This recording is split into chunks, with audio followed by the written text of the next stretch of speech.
আমি ভাৰতৰ জনগণে ভাৰতক এখন সাৰ্বভৌম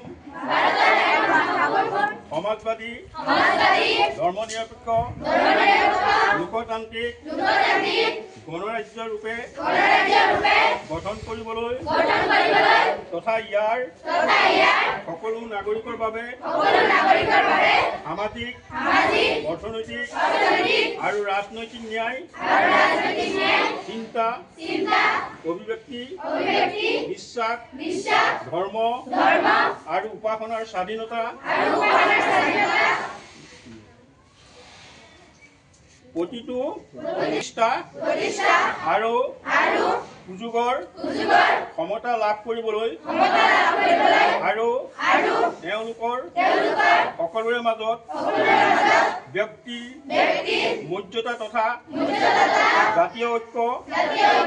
আৰু সংহতি সুনিশ্চিতকাৰী ভাতৃভাৱ বৃদ্ধি কৰিবলৈ নিষ্ঠা সহকাৰে সংৰক্ষণ কৰি আমি এই সংবিধান সভাত